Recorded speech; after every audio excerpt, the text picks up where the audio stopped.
Hello, everyone, and welcome to the Dead Silence Podcast. I am your host, Jacoby, and Wes is here, and Ty is here. Just to get this right off the gate, this is audio only episode. We're planning on doing, actually filming it later, but unfortunately, it's just, I'm not even gonna lie. I'm not even gonna lie to you. We just didn't feel like recording this episode tonight. Technical difficulties, and also we're all lazy. That was very true. Yeah. Kind of just annoying, but the audio is also something we're going to be working on, so if the audio sounds kind of weird tonight, then you would be right, it does, but whatever.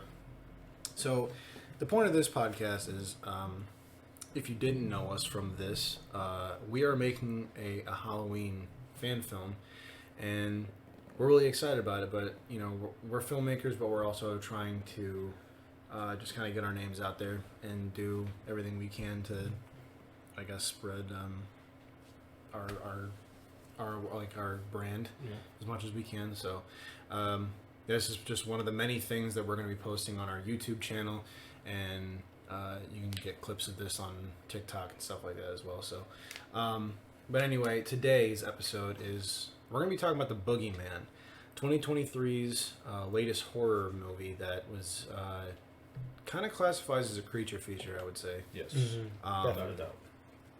But it's nice to see a creature feature come out recently that was actually done well. And before we get into we're gonna tear this movie apart, by the way. So if you haven't seen it, just go watch the movie.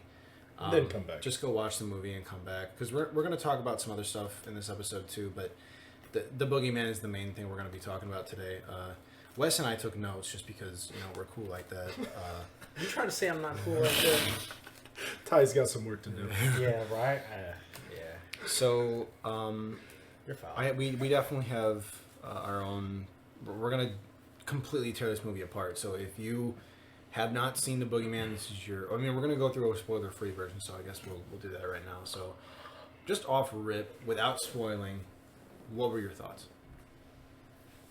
My thoughts? I loved it. I thought it was great. Well paced. Direction was great.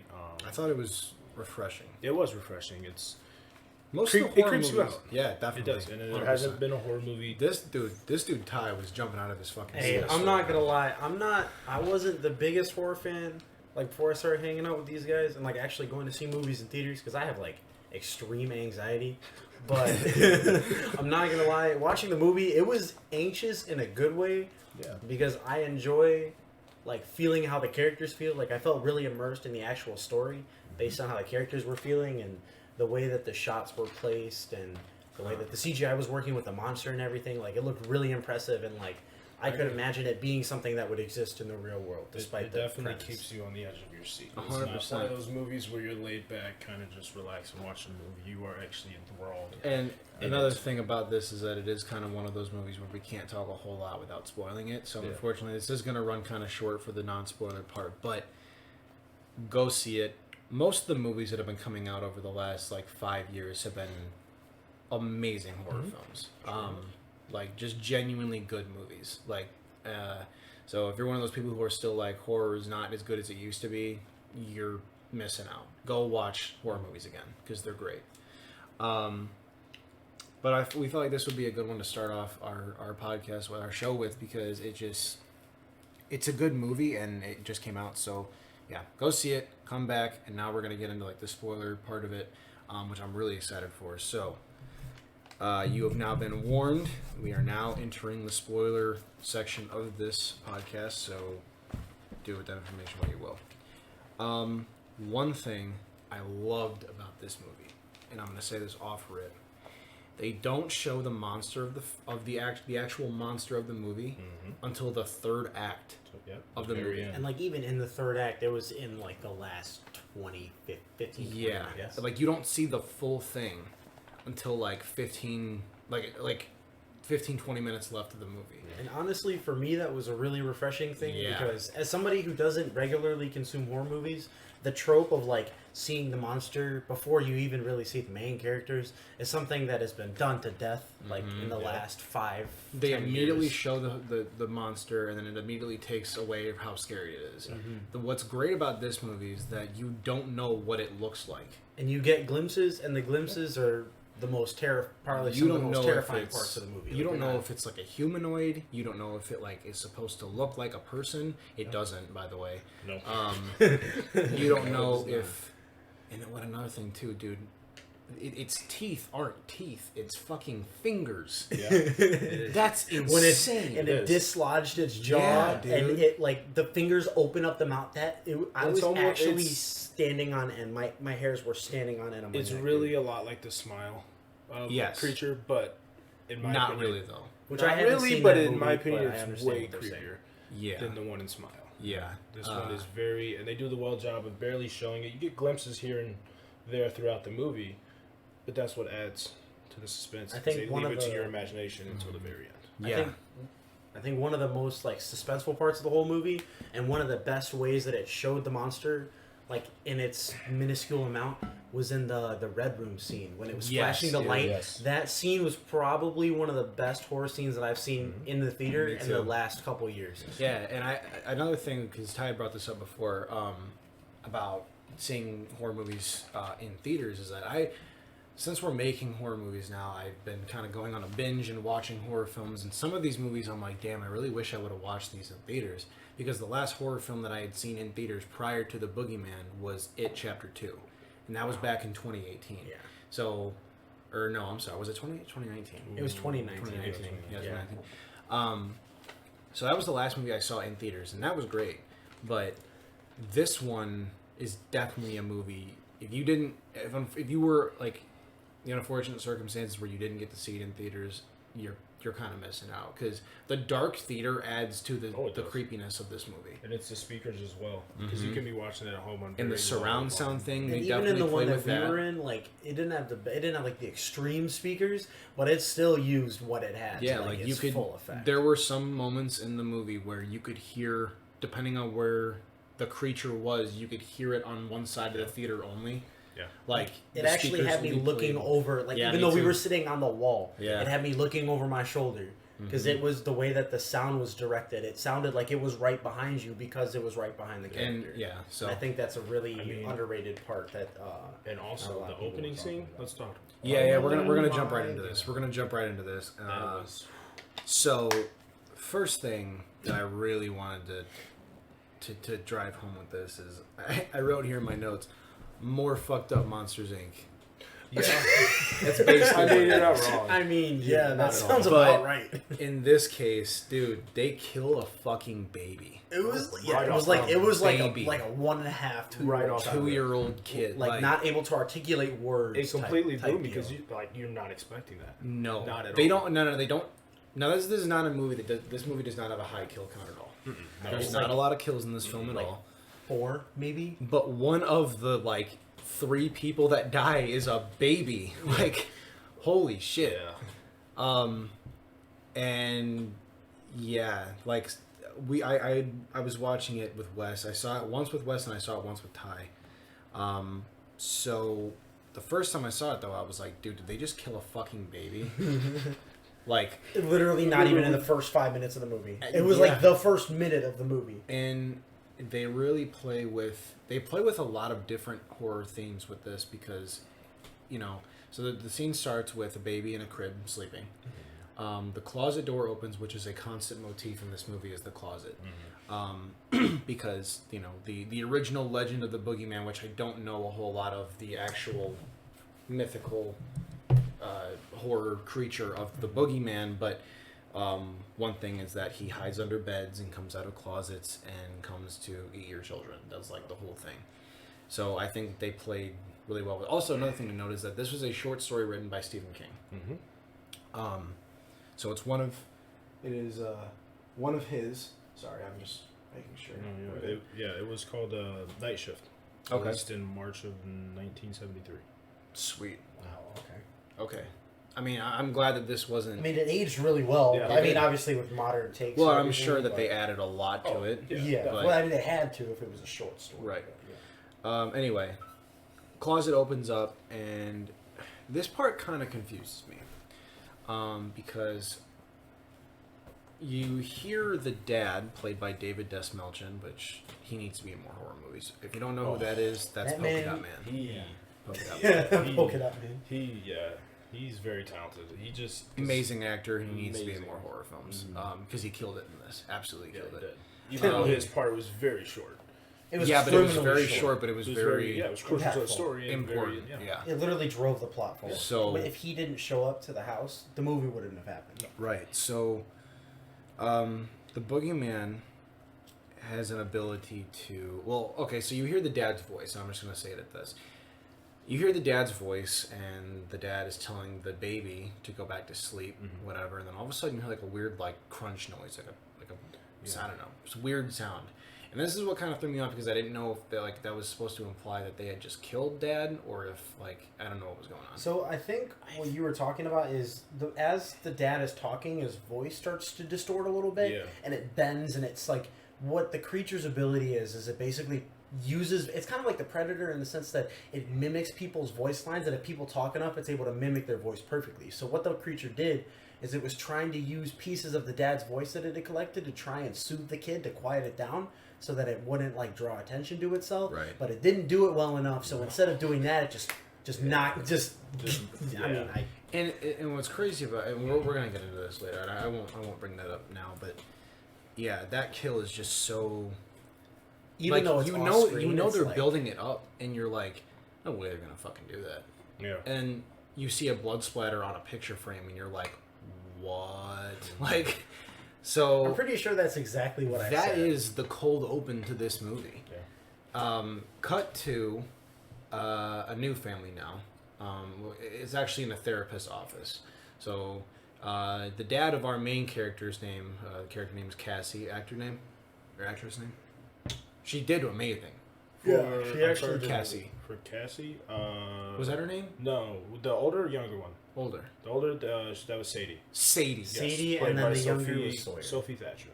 Amazing actress. Yes. She killed it. And then the little Killed it. girl who played Sawyer was She also killed it. She Vivian- is probably my it favorite was part. Vivian Yes. Blair. She played Princess Leia. in- That's what it in Obi-Wan. was. Yeah. Okay. Obi-Wan wasn't as good as I would have liked it to be, but she No. still did a really good. Nah, dude, She yes. you could tell that she has fun Yeah. when she's acting. And But this- she definitely brought that like sassy character Mm-hmm. from that she played in Obi-Wan. She brought that to Sawyer in Mhm. this role, and Yeah. she But not in an overbearing way to make Because it in this like film, annoying. she's able to showcase her skills. Right. Way more than she was in Obi-Wan. So And she the killed family it. consists of dad, which I don't know if we get a we probably do get a name, but It's to be Will. honest, it's what? Will Harper.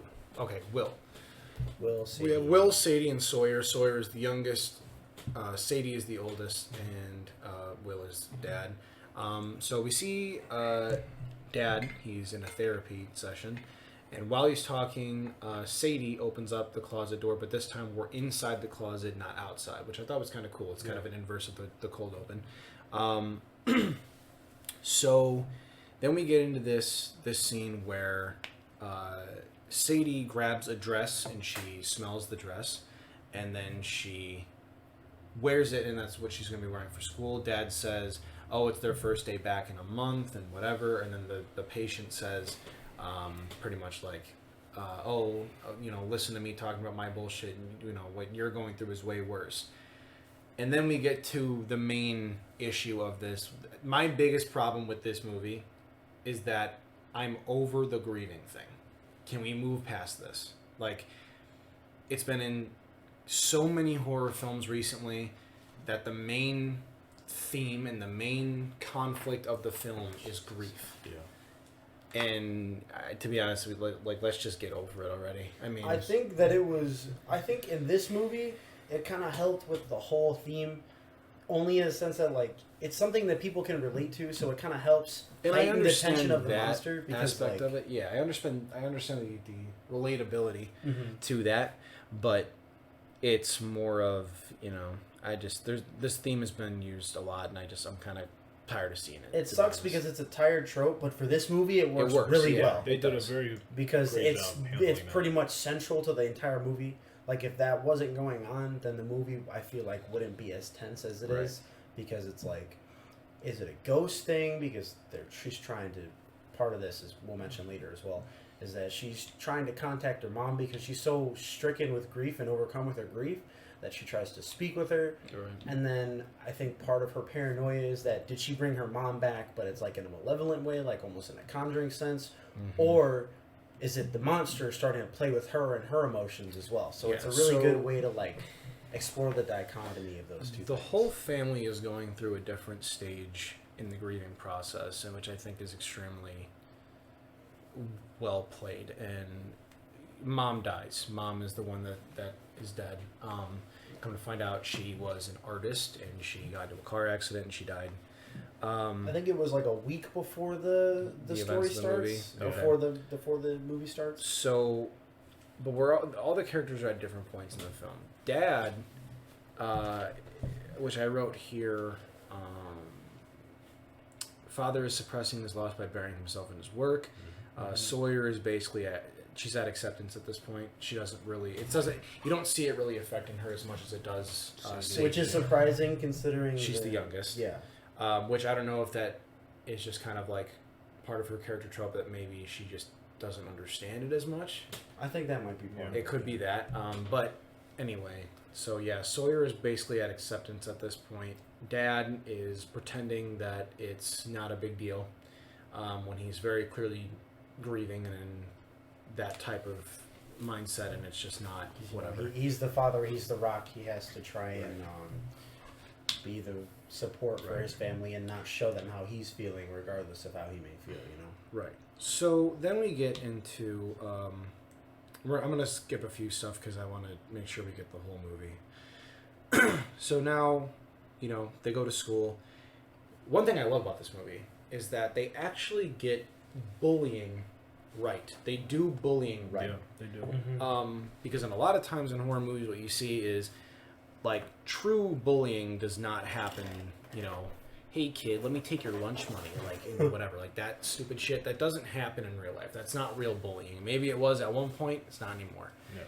The bullying that happens now is really well written and well played in this film, especially for the time. Because the way that they do it is like she's being rude and insensitive. She's being passive aggressive. Super passive.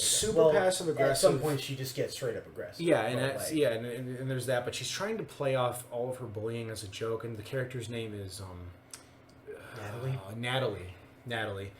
And she is part of a friend group of her childhood best friend.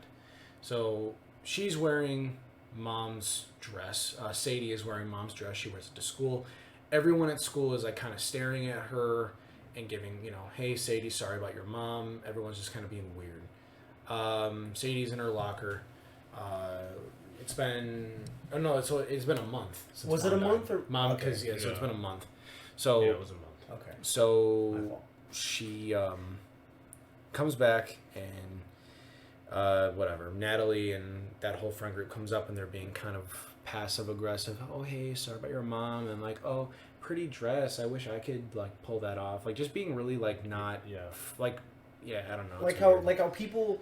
I think one of the things that I really like about this is that in the internet age, we've all kind of been trained. We trained our brains to not really understand empathy and give empathy as good as we used to. Yeah. So I think the film does a really good job of like showing how people really don't understand how to express their empathy and sorry and like actually say sorry to somebody. So instead they're like, oh, that dress is so cute, like I could never wear that. Yeah. And it's like, bro, it was my mom's who just died. Like, it doesn't come people off. don't understand how to. So then Natalie makes a comment about, hey, maybe you shouldn't be wearing that if your mom just died. And then like they're like, what? Like why? And then I don't know, like I think Sadie says something, but then Natalie's comment is maybe you don't want to creep people out either. Or no, that's what it was. Yeah. It was something about like maybe you should just move on or something. Maybe you should forget. Yeah, and then she was like, well, Sadie says, well, I don't want to move on. Yeah. And then Natalie comes back with, well, maybe you don't want to creep people out either. And I'm like, whatever. Like all of her friends are like, oh my God, stop. But like even till like they're They're not they doing don't really anything. care, Yeah. right? So then Sadie turns around and calls her a bitch because clearly, like obviously, Natalie takes offense to that, shoves her into the locker. But they did show that Sadie had her lunch that her mom had made was in that locker, and it was a month old, so it's old, disgusting, rotted food. Which I thought was kind of cool because I wrote something down in my notes. Something about like a month old food could symbolize how holding on to grief could be like rotting your soul, right? Yeah. Which in Sadie's case is kind of obvious in that sense. So I think that that's a cool way to maybe I don't know if it was intentional, but if it was, very good job writing on that end. Anyway, Natalie pushes Sadie into the locker, and month old yogurt gets all over the dress, ruining it completely. So then Sadie leaves school. She just leaves, which valid. And then we get to Dad, who is still at work. Dad works from home. He's a therapist, so it's a walk-in type of thing where whatever. He finishes up with a patient, and when he closes the door, David Desmelchin just kind of walks into frame. Not he's outside, but he's staring. I think the way that they house. did it was really interesting because it foretells the coming of the monster as well. As he closes the door and is walking back to his desk, as the door closes, in the crack of the door, you can see the shadow of David coming into frame, and they both enter at the same time, and the door closes, and then it smash cuts to Will sitting at the desk, writing on some paper. Character's name for David Desmelchin is Lester. Lester Billings. Lester, yeah.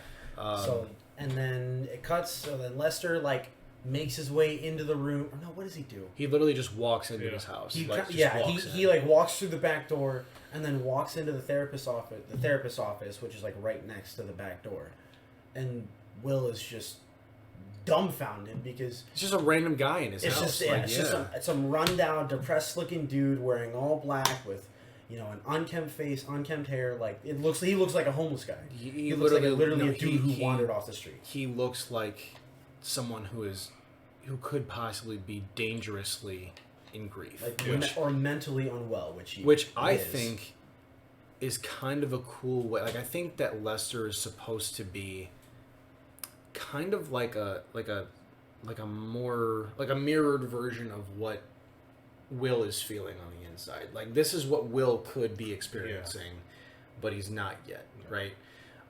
He has the mental fortitude to not let himself get to that point for the sake of his kids, but because Lester doesn't have any kids, he kind of snapped, right? And so wasn't able to control that. Lester comes in and pretty much says, "I need to talk to you," and Will's like, "Hey man, you need to make an appointment and not walk into my house unannounced." So, which he honestly he took that very well. He did. He handled it very well. I mean, obviously he's a therapist. He's trained to handle people who are in crisis. But he's lucky that he walked into the therapist's house because the average suburban homeowner probably would have shot, bro. Yeah, not gonna lie. Yeah. But so Lester sits down and says, "If I don't tell somebody about this, I don't know what I'm going to do." So Will says, "Okay, fine. Let's talk about it. Whatever." Come to find out that Lester Billings is the father of the baby that died in the beginning of the movie. So he says something about his kids passing away. His daughters were telling him about this monster that he just couldn't.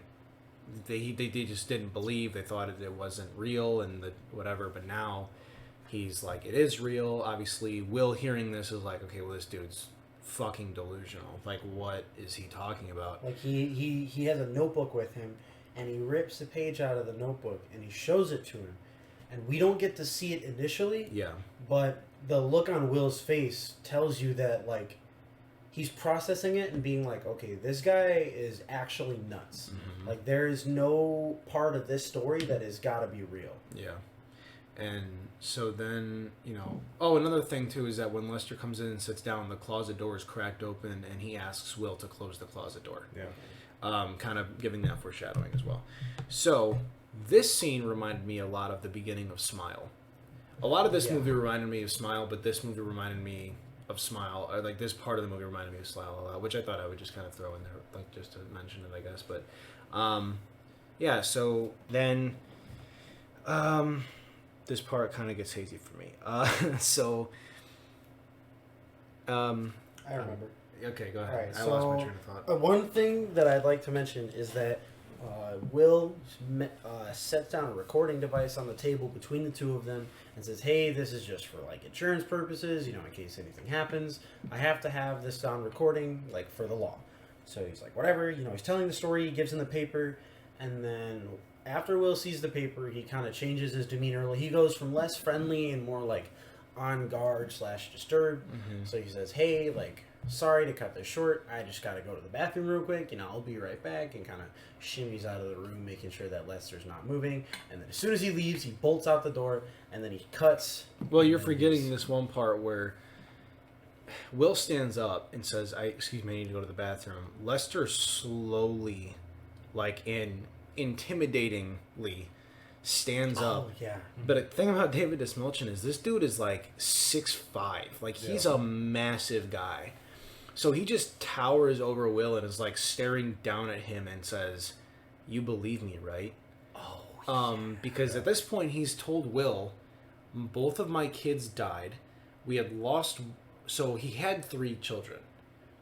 One of them died from a disease, and the other 2 were killed by the Boogeyman. But he tells, Will that everyone thinks that he killed his kids, but he didn't. And so now this is the part, after hearing all of this, and then he's like saying, "No, it was this monster," and it's a child drawing of like a 4-legged creature. And so then Will's like, "All right, man, I'm gonna dip really quick. I'm gonna go to the bathroom real quick." So then Will steps outside. He calls the authorities and says, "I believe this man might be dangerous," whatever. He's like kind of whispering. Well, then while this is going on, we see Lester leaves the room, and there's like a shadow cast on the wall, and then he moves and walks away, and you see that the shadow was actually him standing there. And then he walks away and he goes up the stairs, and as he's going up the stairs, you see Sadie's backpack. So you're like, dude, what the fuck is this guy about to do? Like they really fake you out with this part, because he's just sitting there like watching her, like. And then I think one of the parts that I really liked is that right after this, it cuts to a shot of Sadie putting in her AirPods, which I like that they did AirPods and not headphones, because again, it's a more modern thing. A lot more kids are getting AirPods over wired headphones, or like headphones over the head or whatever. But yeah, she takes the dress, she gives it another smell, she recoils a little bit because the food was on it, and she puts her AirPods in, she gets to work throwing everything, other laundry into the laundry basket. And the way that the camera is angled, you see her throwing stuff in there, and as she's done, you can make out the outline of a figure standing there. And it's a little bit ambiguous as to what it is, but most people assume it's David's character, Lester. And when she closes it, Lester is standing there, and you're freaking out because the anxiety is really high. The music was building a little bit. You're like, what is going on? What's about to happen? And then she closes it. She stands up. She looks over. He's gone. And then you're just like, whew, okay, nothing's going to happen. Because they did it going through the washer door. Yeah, it was through the washer door, so it was very blurry. Yeah, it was And really well then done. after that, she hears a bit of a noise, like it sounds like something was knocked over. So she walks over to the direction of the stairs, and she's walking. She doesn't have shoes on or socks, so she's just walking around barefoot, and she steps in something, and she looks down really slowly, and it's a dark pool of oozing liquid. So she initially was about to scream, and then looks a little closer and sees that it's mixed with like other colors, and she realizes, like, you could see like the moment that she realizes, oh, this is just paint. But again, what's going on? It's coming from her mom's studio. It's coming from her mom's studio, who had just passed. So what the fuck is going on in the room? So she's inching up the stairs. Yeah. She's walking around. She opens the door, and then you see that there's like stuff all over the place. The canvas is ripped. Paint's all over the floor. Which now she's at this point she's emotional, because that painting was like the last thing that she had of her mom, and now it's as well as the clothes. Yeah, so she's but one thing to note in that painting, Dad is ripped off of the painting. Yeah. So it's just Mom and the 2 sisters now in the painting, but Dad is ripped off of it, which I kind of thought that symbolizes that he's like pushing himself away from his children, which is supposed to be the point of the movie. Yeah. He's pushing himself away. He's distancing himself because he's grieving and doesn't want to show that he's grieving to his children. He's pushing them away further, which is not healthy. But I thought that was interesting to play with. And then I think after that, the music, again, the music does that build thing. She goes and she grabs like a little knife that, I forgot what they're used for specifically in painting. I think it's like cutting canvas. Mm-hmm. So she gets canvas knife. She holds it in front of her. She says, "Who's there?" And as she's getting closer to the closet that she was in the beginning of the movie, you hear banging. You hear like a man like yelling, which we assume to be Lester. So it's banging, banging, and all of a sudden it goes quiet, and she stops.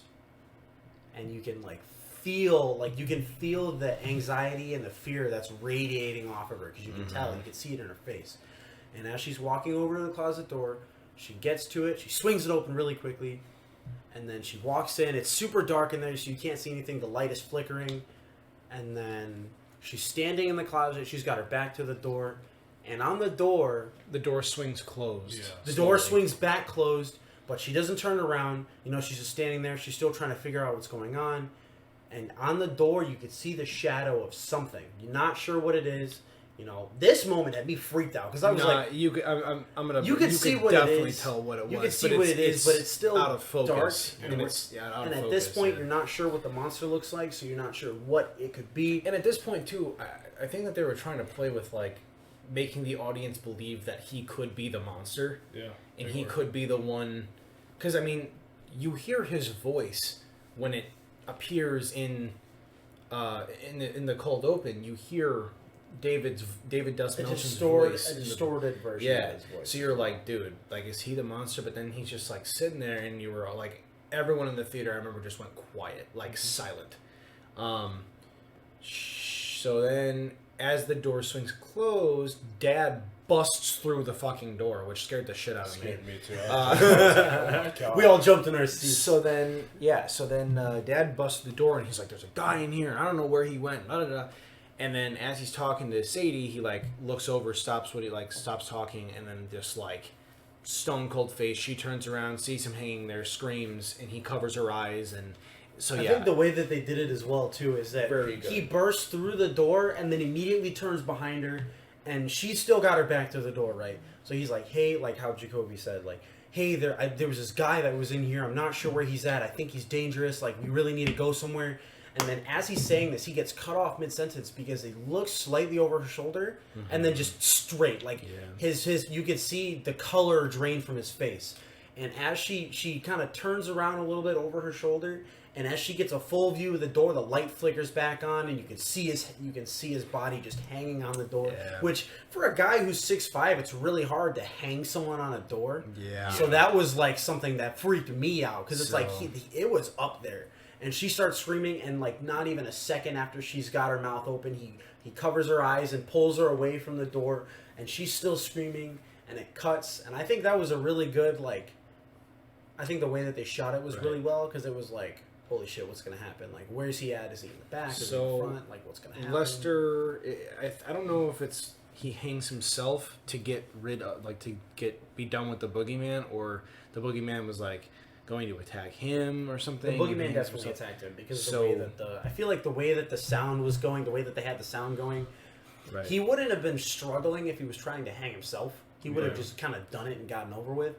But one of the things that we'll also mention later is that one of the calling cards of the Boogeyman is this sickly growth, vine infestation in wherever area that the Boogeyman has been in a lot.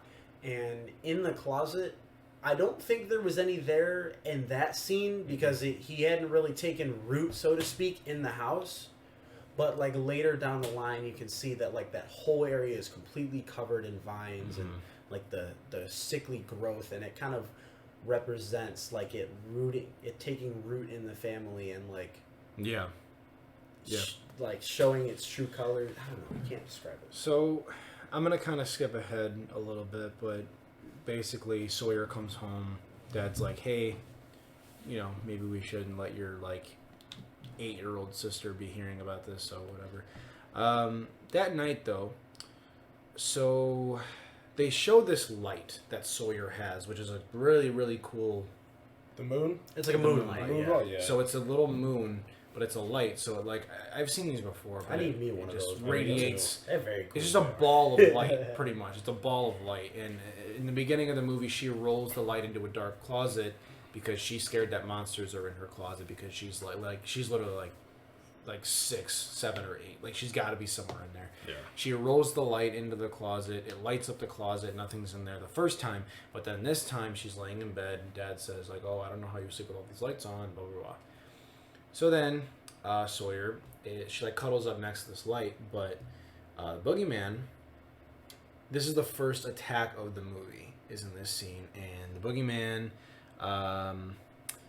I kind of remember how this scene went a little bit, but so basically, she was already asleep, yeah, and the door was closed, and the door pops open, and that's closet one of the door. that's one of the the closet door, and that's what another thing that like Jacoby said earlier is like the calling card of the Boogeyman, like you know he's close when the closet door pops open, Yeah, and I like how that's the way that you can tell it's not like some otherworldly snarl. What were you or gonna like say, a really Laura? weird Because noise or- the door swings open and then you don't see the boogeyman, but you hear him crawl. Yeah, Like the and way it's like he moves fast. he moves Like, just- really like superhumanly fast. Yeah. Man's is So- moving. then comes like this really cool sequence where she goes to like investigate what's going on, but she's staying on the bed. Yeah.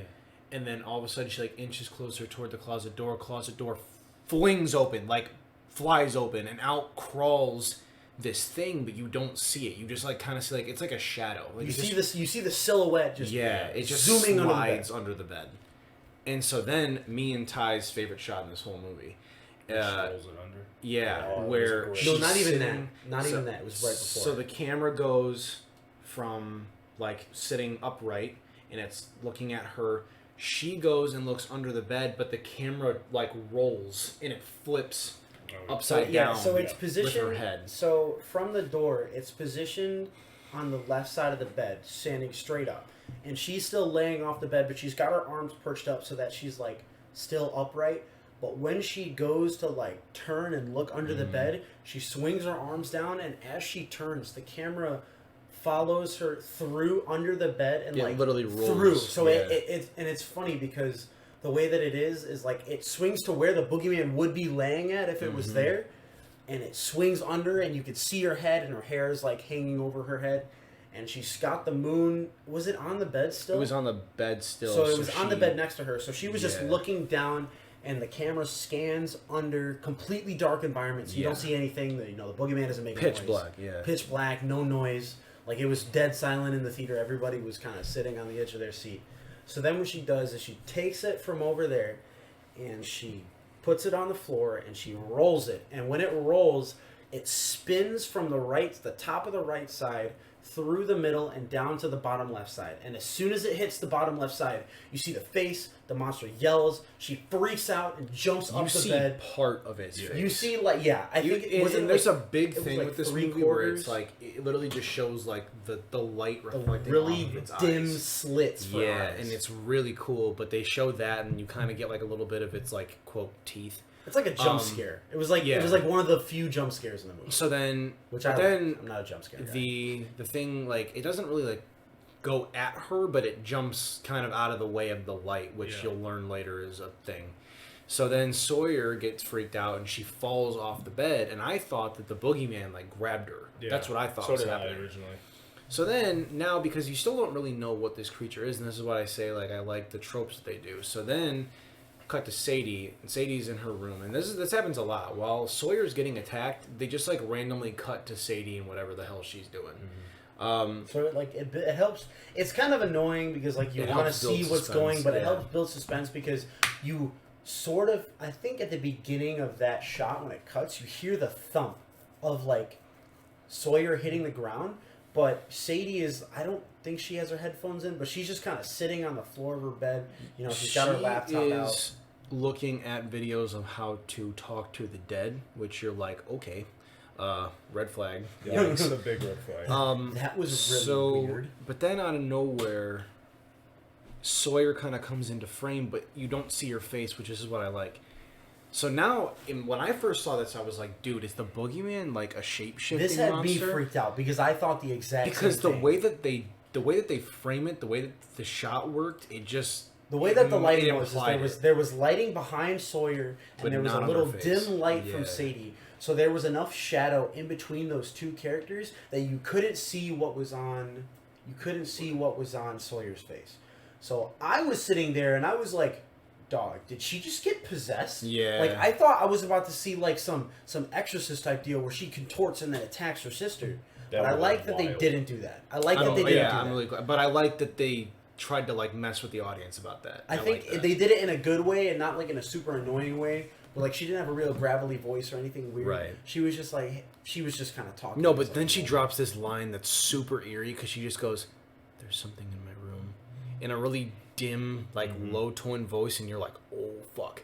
So then Sadie has a candle That's lit, what and I that's the only light that she has in her room at this moment. Right? Is just this little candle. So then she walks up to Sawyer, and as she's walking up to her, the candle like lights up her face, and you're like, "Okay, she's normal." So then Sadie She's, like, says, like, your mouth is bleeding because they should have mentioned this. There's a little side plot. Sadie's losing a tooth in this movie. Oh, They bring it up earlier, and when they're in the car, I caught this. In the car, she says, "What if I swallow it?" And we'll get back to this. But she says, "What if I swallow it?" to Sadie in the car when they're driving to school. But now this is later in that night, so the blood is coming from the tooth. Sadie says, "Let's get that thing out of there." Whatever. So now she's doing the classic trick of tying a string to the tooth and then tying it to a doorknob, and she's going to slam the door shut and it's going to pull the tooth out. Okay. So they're doing this. So before Sadie goes to close the door, Sawyer's like, "Wait, no." She goes 1, 2, Yeah. and then right before she's about to say "see" and slam the door, Sadie says, "Wait." So Yeah. then Sadie turns away from the door, and then the door slams. Yeah, like the it door just slams closed on its own. and it yanks the tooth out. And Sadie says, she's like, "Okay, we don't have to do it." And as she's saying that, the door slams shut, the tooth flies out of her mouth, and Sadie starts freaking out, or Sawyer starts freaking out, and she's like, She goes "What the-" super wide-eyed, and she's like, "Why did you just do that?" Yeah, Like it was whatever. super accusatory, and I thought the way that her eyes went wide, I thought it was because of like, well, she saw the monster. The monster came from the closet door just slammed. The monster's in here. That's what I initially thought it was. I'm not sure if that's. I didn't get that. Exactly, Yeah, I mean, like- I mean, yeah, I can see that though. I was like, So then that whole thing happens, whatever. So then Sawyer says, "Can I sleep with you tonight?" Sadie says yes. So they whatever. So then the next day. one thing before we get to the next thing. At the end of the scene, I don't remember if they're in the same room or they're in a different. I think they went to a different room. So you're in the scene. The camera's on the tooth. You start Yes. to hear. So one of the things Yeah. that is in this movie is that whenever Sawyer feels bad, Sadie sings her a little lullaby that her mom used to sing her to get her to feel better. So you hear the lullaby a little bit in the background, trailing off. And then as it goes back to focus on the tooth starts moving. It's still connected to the string. The string is in the closet door. Yeah.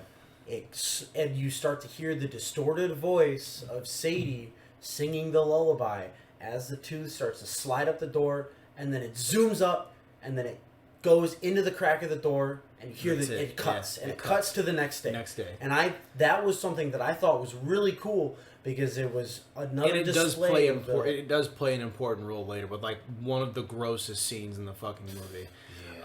But so we do kind of got it. We're already at 45 minutes and we're not even like halfway done. Anyway, so It's a long movie, dog. It's like a 12-hour It is. movie, Yeah, dog. it is. What's the runtime on this? On the movie, Yeah,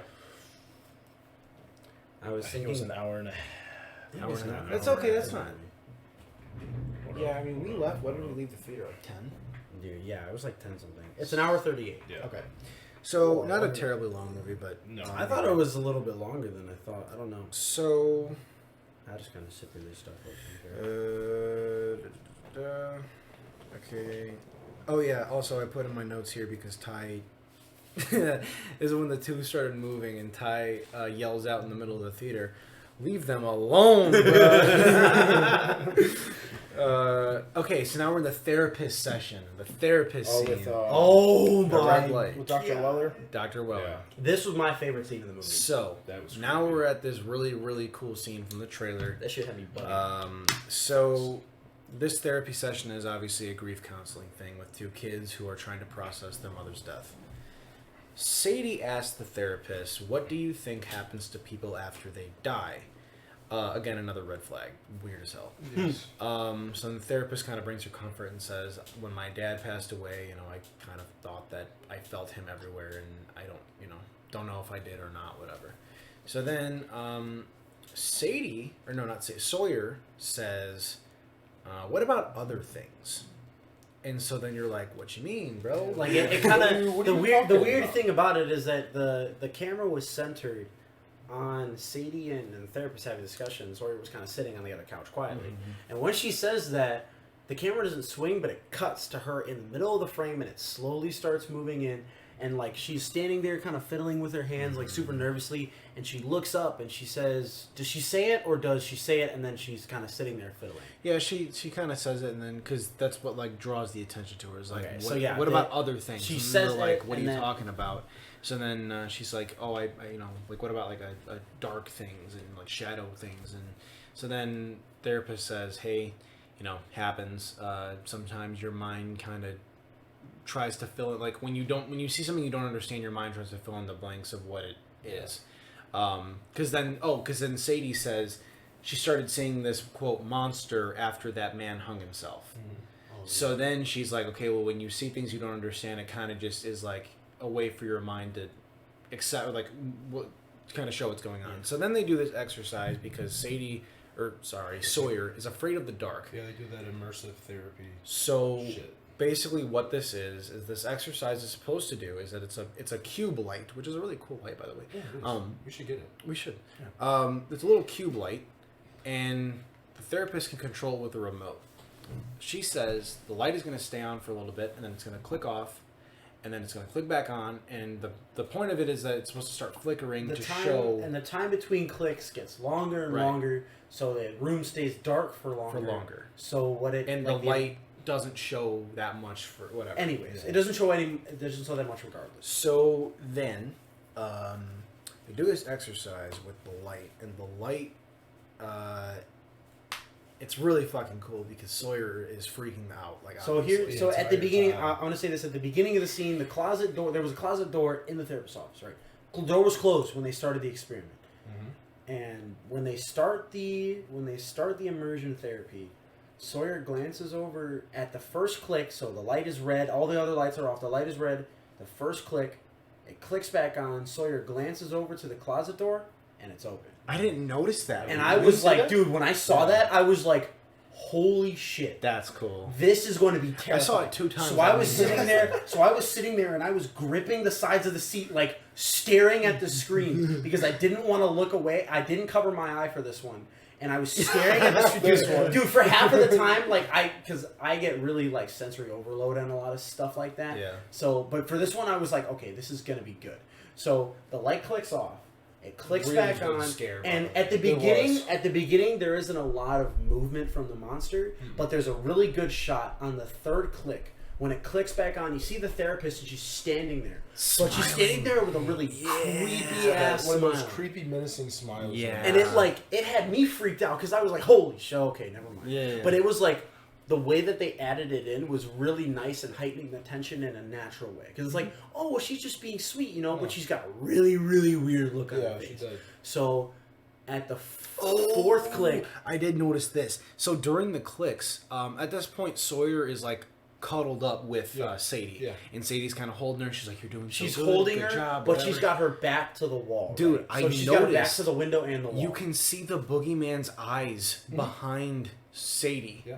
Like watching her. Super, really, really subtle, really cool, whatever. But then you can see the boogeyman crawling on the ceiling, and then it drops down, and it's right by her. And on the click, every click it gets closer, and then on the second to last click, you see it moving, and it's on the wall, and then you hear the thump when this last click goes, and it's completely dark, and it's like a good 4 or 5 seconds. That's when you see the eyes, and when it clicks back on, the monster rears up and it roars. and Sawyer Sawyer. screamed. She like a blood curdling scream, and I almost screamed too because I was like, "Holy shit!" Yeah. Because it's the first shot that you actually get the full scale of the monster, and this thing is like huge. It's like it's a massive. good 7 foot tall, and it's super like muscular, but like in a really sickly sense. Like, you know how they kind of describe compared skinwalkers? We kind of compared it to the build of the Demogorgon. Yeah. Which is kind of what it looks like, and the thing from Quiet Place. Yeah. So this whole scene was great, really, really good. You definitely got Love to this give Rob Savage his props. Yes. He did an amazing job. Yeah. Oh my this God. movie, Absolutely. and it just enthralls you more into the movie.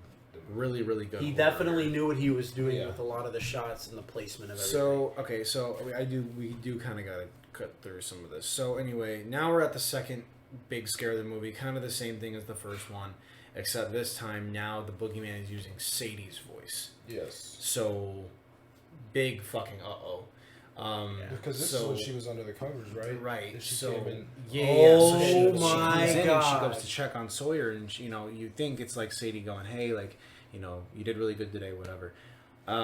Sawyer is like, it's just something about like trying to get some sleep, and she's like, "Oh, I'm just trying not to die." And as she says that, she comes up from the covers, expecting to see Sadie. After that, she's like, but try not to die, and Sadie is not there. Sadie says something, and then Sadie says something, and then she walks away. So Sawyer's like, "Hey, where are you going?" And then, like you said, flips the covers up. Nobody's there. No one The there. door's open. The closet door's open. No one's there. Yeah. And sent a chill down my spine because I was like, "Oh my God!" Yeah. It was right there. It was right there. That was freaky. So then, this whole light thing is really cool. So then she gets out of the room and she's trying to look for Sadie. Sadie is downstairs and she's trying to find out more about this guy who hung himself. So she discovers. So these two scenes are happening at the same time. Yeah, Because because the cut again, was in her dad's office. yes. So it She's cuts like, between "Recorder." Sadie searching through her office, searching through his office, and then Sawyer walking through the halls with the moonlight. Yeah. So I think one of the things that I really like about this scene was that while Sadie is looking through the office, she finds the voice recorder. Mhm. So she starts playing the voice recorder, and it's describing, what Lester was saying, and Will was responding to it, and the tension. You could feel the tension start to build, and he's talking about how I didn't believe what my kids were saying. They drew this picture, and as he says that, Sadie traces with her finger down the page of the notebook that Lester ripped, and she's like looking for the page. She goes into the trash, and the monologue is still playing while Sawyer is walking and out of her room. That was and really walking good. in the hall. Now like the that a hallway lot. is completely pitch black. Oh, There's yeah. no light, and that's It's just another that thing. moonlight. That's another thing that the boogeyman, one of his powers is because she opens the door. Sadie's room and Sawyer's room are across the hall from each other. So from Sawyer's room, she could see right into Sadie's room. The light was on. As soon as she opens up the door and steps out into the hallway, light flicks off. Yeah. It's gone. Like It like almost sounded like her lamp broke. Jesus Christ. Ty's just trying to. I knocked my water bottle over and broke So- this off a little bit. All right. So anyway, so that happens. Now the hallway is pitch black, but she has the moonlight, right? So like literally the moonlight. She's like holding the moon. Yeah. So then she's walking in the hall. Sadie is in Dad's office and she scribbles onto the page, And like as kind she of said, traces over the. I didn't understand what this or when he was talking about the boogeyman. Like, Right. I don't really understand what this is, and you could like it helped me flash back to the scene where Will was looking at the picture, Mm-hmm. and like what we didn't see is what we see now, Mm-hmm. and But it's As this is kind of going- cool to look at it because it's the inverse. Because what was on that page before was actual pencil drawing. This is now. It's like that thing. shade. It's a shade. So what she was doing is she was using like an artist technique, just shading over the picture to bring out the outline of what was there before. And as she's doing that and revealing the monster, Sawyer puts the moonlight on the ground, and she sees. So what she does is she sees the silhouette of a figure standing Mind you, on the end she's of a still hallway. hearing the voices. Of She's Sadie. still hearing Sadie's voice. So she's like, Sadie, this isn't funny. Like, just come out here. And when she doesn't respond, Sawyer puts the moonlight in the ground and kicks it over to down the dark hallway. So the light rolls down the hallway. Does it hit the wall and then go around? No, the it corner? just turns. Or like So it curves left around the corner, and then what happens after that? The monster. He like steps into it and breaks it, and crushes the light. Yeah. At the same time that happens, that's when Sadie like freaks out. And she throws because the recorder. Okay, yeah. Yeah, so the recorder is like at this point. Yeah, so you see Lester's a silhouette of the. Yeah. You see a silhouette of the monster as he steps on it. It like makes a little noise, the jump scare noise, and then Sadie freaks out and throws the recorder into the fishbowl. Now again, this is it sounds confusing the way that we're explaining it, but it's you kind of just have to see the scene to watch it. It's confusing to explain. It is. So there's these two scenes are happening simultaneously. Sadie is listening to a tape recording of the therapist of the man that hung himself.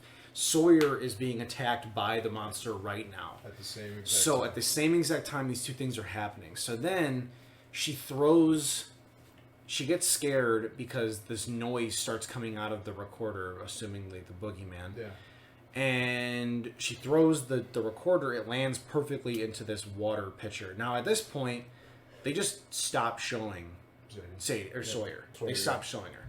So then it shows Sadie's in the kitchen. She's trying to clean off and dry off the recorder thing.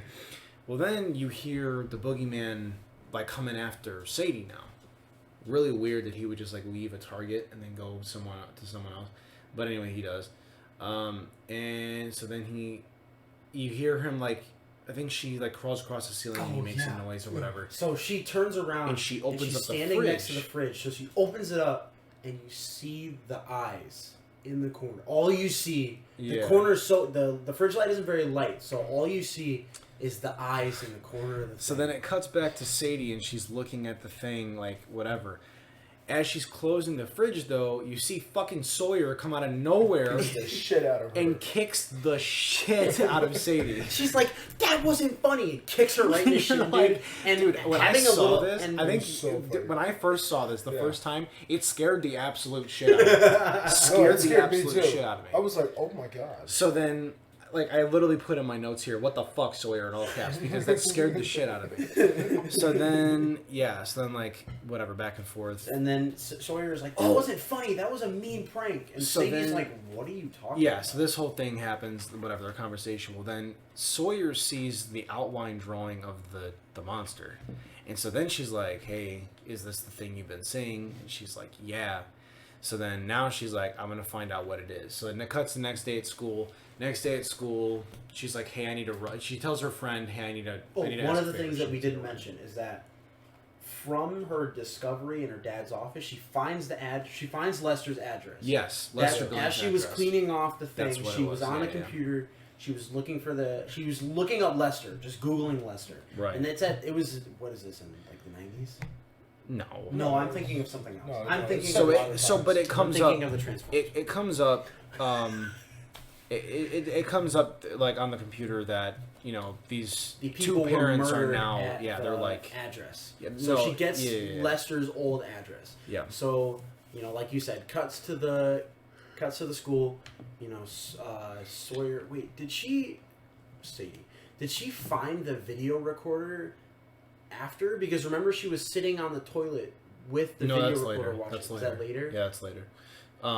You're right. Okay. So then she asks her friend for a ride. Her friend takes her to Lester's house, where she walks in and she's looking around. And this is where Ty brought this up earlier. The vines. Yes. They're all over this fucking house. So she walks in. She walks in through the back door. The upside down. Yeah. She walks through the back door of the house.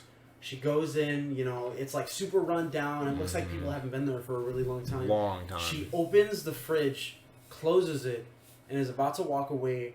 And then she stops and she's like, "Well, if anybody lives here, I need them to talk to me." So what she does is she writes her phone number on the fridge thing with a little expo marker and keeps walking. And then as she's walking into the family room / living room, she sees the floodlight. Yeah. So she walks closer to it. And it blinks on and off. It's not plugged periodically in. Blinking. So she plugs it in and then it flashes open and you just see the closet. And the closet is covered in those vines that we were talking about earlier. and she looks to her left up the stairs, and it's just all like it's everywhere. So then she walks up the stairs, and there's a hallway, but down this hallway there's just candles all over the floor. They're melted, but they're all lit though. They're not. Half of them are. So like a good amount of them are, but you could tell that there's a bunch that they're are faded recently lit. Like lit. Yeah. So then she walks into this bedroom, and as she walks in the hallway, she passes the room with the baby died in. That it was the room from the cold open. Yeah. And the way that she does it is that it sweeps. It sweeps through her. She looks into the room, keeps walking, and as she keeps walking through, it sweeps into the room, and it settles on the crib that was in the cold open. And you're like, this is the house. This is another connection between Lester and the whole thing. So after that happens, she walks into this room and she sees the closet door is kind of open, so she goes and opens the door, and as she opens the closet door, a Polaroid goes off. And you see multiple pictures I was gonna say, on the wall. Before she opens the closet, she looks over at the wall and she sees that there's quite a few Polaroids on the wall. Most of them are black. Yeah. Most of them are just completely blacked out, like there's nothing there. Yeah. But when Sadie's picture comes up, you can see the boogeyman standing behind her in the picture. Creepy as hell. So she freaks out, turns around, and then... So then, Lester's wife, I don't even think we get a name for her. It's Rita. Rita? They don't ever say it. They don't say the name. It's listed as in the casting. So they don't ever say her name, but this is Lester's wife. She comes in and is basically like, another thing to mention is that on the front of the house, the word murderer is spray painted onto the door because everyone in this neighborhood thinks that they killed their kids, which they didn't. Which that was a surprise to me that the wife even showed up. Right. I thought either she was dead or she done left this man and wasn't even. So at this point, we're at the point in the movie where Rita is the context to the monster character. She's supposed to give information that we don't know about the monster and to kind of give a little bit more. Now, with that being said, they still don't say fuck all about what this thing is, about what it really is. Because in reality, she probably didn't really see much of it. She's like, okay, there's two things that you need to know. It likes to play with its prey, so it does a lot of it freaks you out before it actually goes in for the kill. Yep. And two, it's probably as old as time. It hates fire. It hates light. Yeah. Stay in the light. That's what she says. Right. And they're walking down. She's relighting all the candles, and it's Rita in the front and Sadie in the back. Oh my god, this scene. And Rita turns around, dude, and she's talking, and then she stops. But it's a very close. It's extreme close up on both of their faces, so you don't see the background of both of them. You can't see anything in the background behind them at all. And it keeps cutting back and forth between the two. And it cuts to Rita, and her face does the same thing that Will's did when he discovered the body.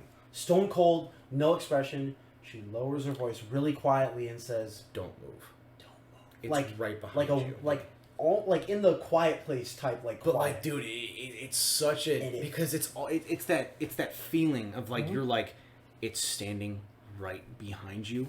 Don't move. And even you don't see much, but even as it pans back to Sadie, you can see the fucking thing moving behind her. And what's crazy about it is that the way that it slowly, it's so painstakingly slow. You wish it would just slam over, but it slowly goes over. And as she's like, we also should mention here, she's holding a fucking shotgun. Yes, she is. Yeah, Rita's holding a shotgun. You know, she's got it. She's got it level. She got that. But thing she's holding it. She's holding it by the pump action in her I think left hand, because she's right-handed. Right, so she will hold it like this. So she's holding it in her left hand. She's like, "Don't move. It's right behind you." And Sadie's just like drains of color. You can see her just go completely shocked still. And she's like, Rita's continuing to talk, saying, "Don't move. Step very closely towards me. It's gonna be okay. You just need to move very, very slowly." And as she's doing this, she's not moving forward. Yeah. She's turning around. And I'm sitting there. I'm like, what the fuck are you doing? So then, fucking Rita just blasts the shotgun right, like point blank next to her head. Which I don't understand how this didn't deafen her. Because even a pistol, even like a handgun, point blank range is enough to deafen someone. Right next to her head. head. And she turns, and the monster roars. But no, she, it doesn't even. They don't show the monster. No, It just, well, you don't shoots see it. Into You don't nothing, see it, basically. but she pulls the. And this is another thing that I really liked is that you didn't really see the monster. Yeah. So you're not even 100% sure if it's what real. she's seeing is real or if Rita is just completely delusional. Right. So now, so she brings it up and fires. Takes off running because she just shot next to her head. She falls down and goes down the stairs, runs right out the front door. Her friend's like, "What was that? A gunshot?" And then as she's running down the stairs, you can hear Rita yelling, "I've got you, you son of a bitch!" Mm-hmm. And then it goes. You hear 3 shotgun shots. Boom, boom, and then she's still running out the door.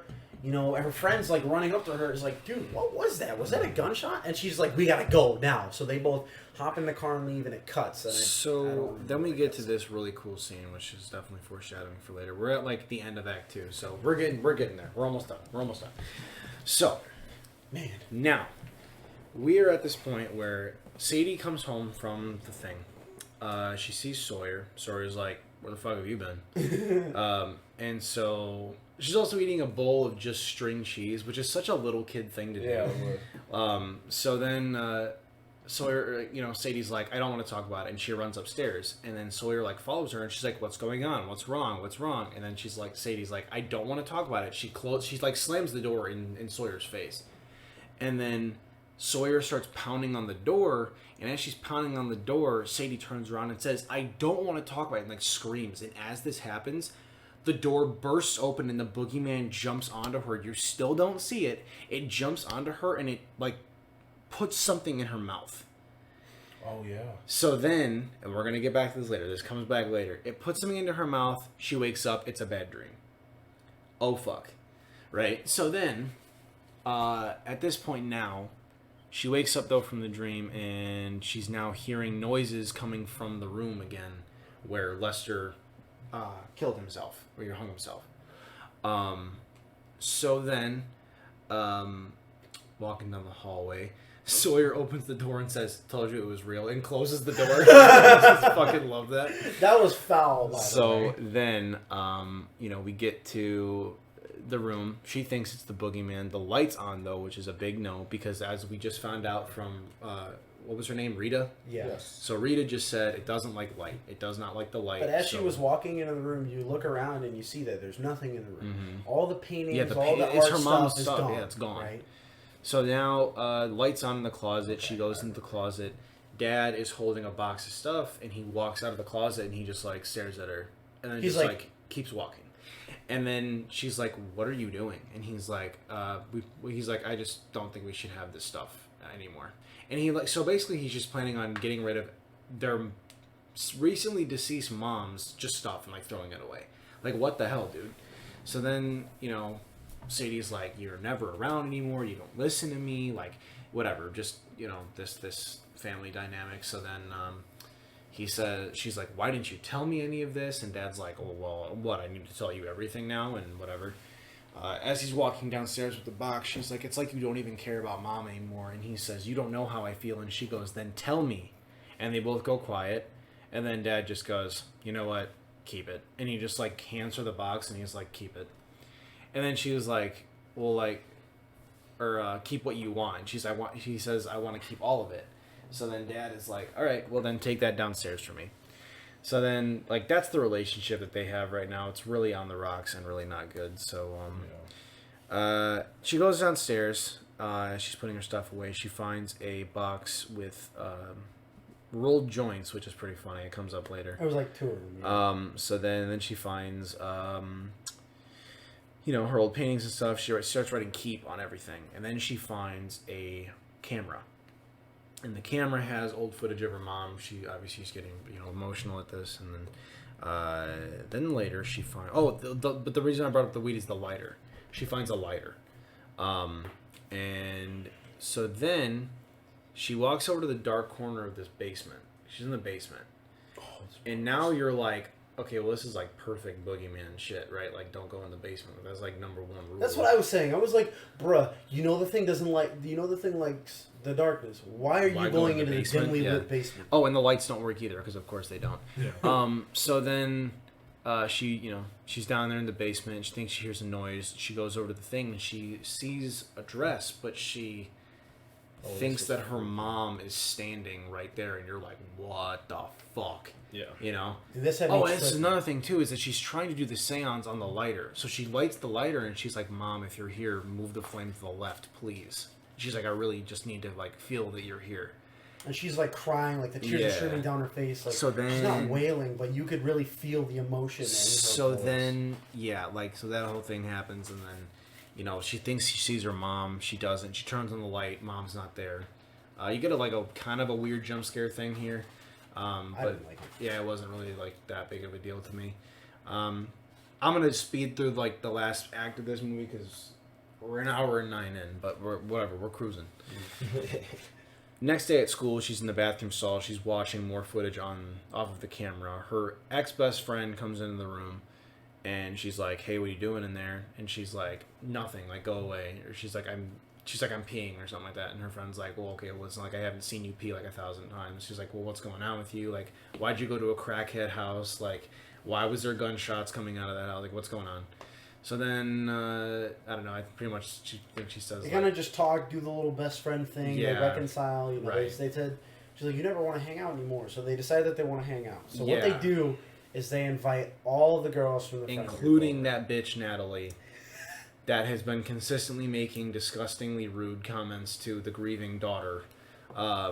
Which another thing was that with one of the second days, like the second time you see Natalie, she was like, "Guys, like, be nice. She just lost her mom." Natalie's response is, "So what? I haven't seen my dad in like a year." That was foul. Bruh. That was What? when she went But to it was ask your her for the typical ride. blonde girl response. Yeah, of course. Not yeah. even just. It's just like a mean girl. Yeah. But it's Yeah, like yeah, what we yeah. were talking about earlier. It's very for the times. Like Yeah. that's Yeah, definitely perfect bullying. That's definitely like someone who's like thinks that they're really edgy and cool would say. Like, Yeah, and you think in they high think they're school or funny. college. Like they think they're funny, but Yeah, no one well, else I haven't does seen my that type dad of in shit. years. But it's like, Yeah. bruh, her mom Died. just died. Yeah. Like her mom is dead. Like Yeah. there's a very big difference Yeah. between not seeing your dad. And, So, Natalie's coming over. Great. Well, that's another thing. So then the friend says, like, oh, because Sadie says, yeah, but you've got these cool new friends now that you don't ever want to, like, you know, whatever. You don't hang out with me anymore because they're whatever. So then her friend's response is, well, they're your friends too. And when I heard that shit, I was like, all right, no, Kat, the fuck they're like, not. if dog. you have to say that, they're Right. not your friends. Like, they're not your friends. So then, she's like, she's like, we can, you know, let me come over. And she's like, well, we'll all hang out. Cool. So then, that night, you kind of get this feeling that, like, everything's, like, kind of starting to get better. Mhm. So I think this is where we kind of step into Act 3. yes, this So is the definitely whole, Act 3 like, now. right after that scene, it cuts, and this is where, like, all right, we're in the final section. We're in the thick of it. Yep. Yep. So now the sleepover's happening. Dad tells Sawyer, you can play PlayStation all night long, just leave your sister alone, let her have her night. Cool. So then they're up in their in Sadie's room. Oh, she opens the door and it's like party music starts playing. They're all like, "Oh my god, hi," whatever.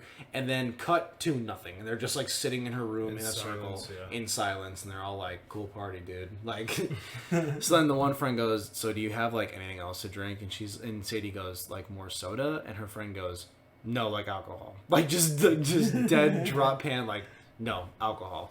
So then she's like, yeah, no, my dad's not really a drinker. And then she's like, but I do have drugs. And she takes out her mom's weed.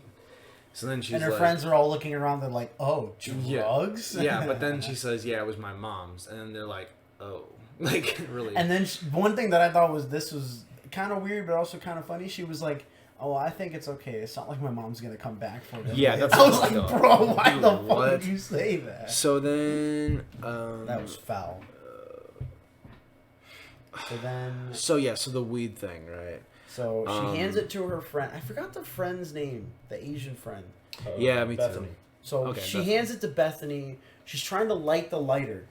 And then Bethany takes it from her and she's like, no, she hands it to the black girl. Yeah, and And the black girl lights it like instantly, and she's Yeah. like, amateurs. Yeah. So she hands it to Bethany. Which Bethany this is like a bonding moment, like because up until this point, the friends haven't really been like friends to her. and they all kind of like felt a weird way about Sadie, which again is kind of like the whole bullying thing, but it's also kind of fucked up. It's like, bro, your friend just died. Like, even if you're not friends with them, you should still like Your friend, be there to your friend's support. mom just died. But they were only really there for the drugs anyway. So she lights the joint up. Bethany takes the first hit, takes it to the face like no problem. So she hands it to Sadie, and Sadie's like she's kind of holding it. She's not really sure what to do. Like, it's kind of one of those moments, like, very clear she's never really smoked before. Yeah. So Natalie is like, well, I guess we're really popping your cherry, huh? So she takes the hit, and she, like, stops for a second, like, she's all good. She inhales a little bit too much of it. She starts coughing. She's like... And then they start laughing at her, and you're like, okay, like, yeah, funny moment. You know, whatever. she coughs a little bit. So... And then she starts coughing a little hacking, more, like hat coughing. And Bethany's like, hey, are you okay? And she's like, yeah, I'm fine. And then it starts to get worse.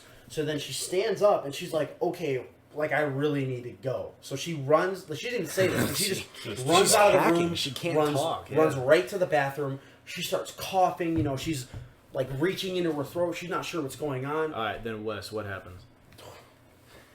Probably one of the most disturbing scenes I've ever seen, in my opinion. But she's hacking over the toilet, and then she reaches into her mouth, and you start to see the string. She just keeps pulling, and then you see the tooth just fall. Well, into the she toilet. like does like a throw up sound, like she like throws up like blood. Yeah, it was like blood, and then you see the tooth just come, and you're like, and she's holding the tooth, and you're like, oh my god! And then Bethany comes running, and she's like, what's going on? Is everything okay? But as soon as Bethany runs in, she like hides the tooth. Yeah, she like drops it into the toilet. Yeah. And then she's like, you okay? And, you know, Sadie's like, yeah, I'm good, whatever. So then all the friends come, like, the rest of the friends come in. Natalie's got her mom's camcorder and was, like, recording. And she's like, oh, my God, look, she can't handle whatever. And she's, like, recording her. And then Sadie's like, oh, my God, like, can you not? And takes the camera from her. And then the girl, Natalie, she opens up the closet door in the bathroom. And she's like, is this where that weird guy hung himself? And I was just like, oh, my God. Which is foul, by the way. Like, Jesus, dude. So then... She's like, no, it was in my mom's. She's like, it was in my mom's studio. And then the girl's like, can we see it?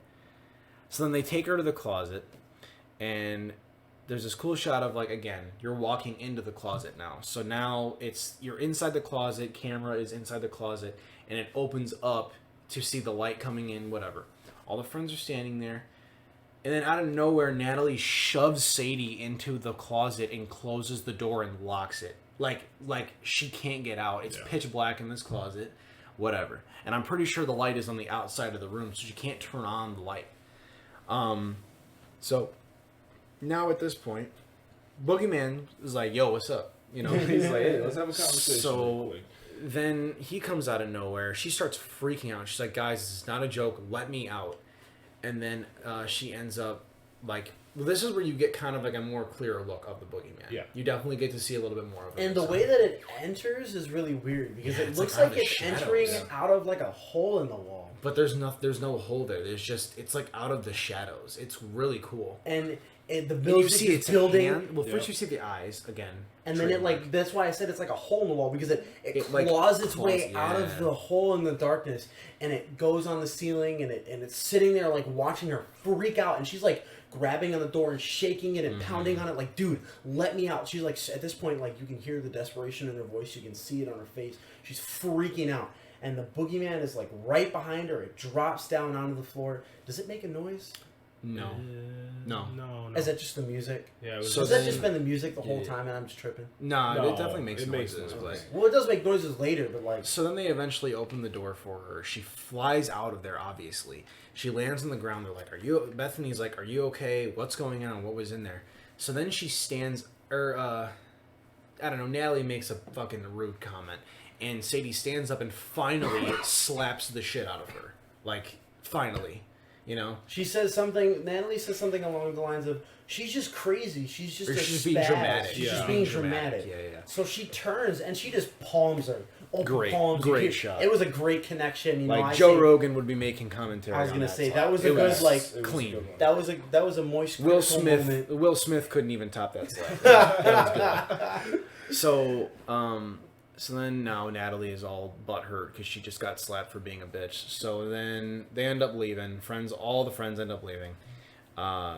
And then they're like, and as as she's walking down the stairs, she's yelling like, "She's a freak. We never should have fucking come over here. Yeah, She's just a weirdo, whatever." yeah. And you can hear it in the background as she's walking out the door. You hear the door open. You hear all the voices recede, and the door slams shut. And then, But then- as this is going on, it pans over to Sawyer playing PlayStation by herself in a dark dark room with no lights, and the only light is a PlayStation. And then I'm sitting here like, again. You know that now it's like, where's Dad? Well, Dad is now checking on Sadie because all of her friends just left and they're all saying she's a psychopath. And now he's freaking the fuck out, going like, all right, what's going on? So then, so Sawyer's playing PlayStation. Go ahead, and she's sitting there, and I don't remember where the boogeyman comes in from. Yeah, but she hears a noise. She hears a noise and she turns around and you see the eyes. And she looks over and she immediately But it's lays not down. the boogeyman because when she's lighting it, like, because she's shooting in the game to make it, like, she's like pretending to Is shoot it Breath the of the monster. Wild? Yeah, that's what I thought. It looked like Breath of the Wild, which is They say weird because it was on a PlayStation. PlayStation. They say PlayStation. It looks like I don't know what game. I'll have to fact check later what game it was. But so she was and she looks over and she sees the eyes and she freaks the fuck and she flips from where she was at. She lays flat down on the she's couch. saying quietly. She doesn't like And freak she's out. being She's quiet. Like, she's got her mouth covered, and what she's doing is she's continuously flashing, like shooting the arrow in whatever game to illuminate the room so that she can keep getting flashes.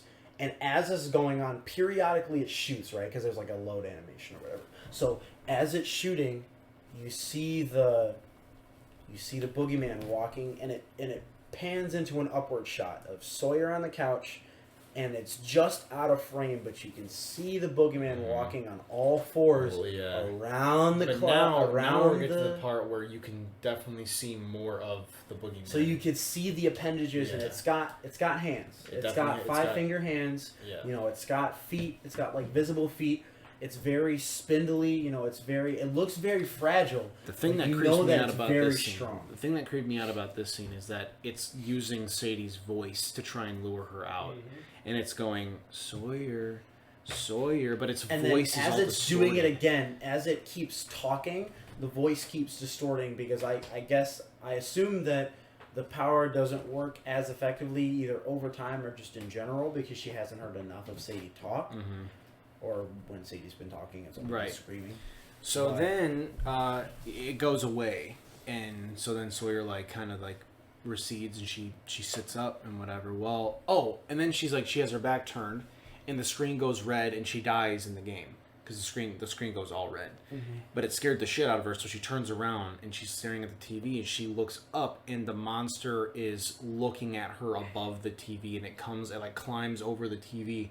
And then as she goes to like jump over the couch to leave, the thing jumps at her and grabs her, takes her on the ceiling, and then spins throws her into the TV. It grabs her and it kind of tussles her around the ceiling. You hear screaming and it's pulling her by her hair. And then it goes quiet for a second, and then right after that, it just launches her into the TV. Like we're talking like WWE SmackDown launched her into the TV. Yeah. I did too. I really thought she died. Because it goes slow motion. It cuts the audio. There's just music playing. You think that she's dead because you hear the noise, and then you see them scrambling down the stairs.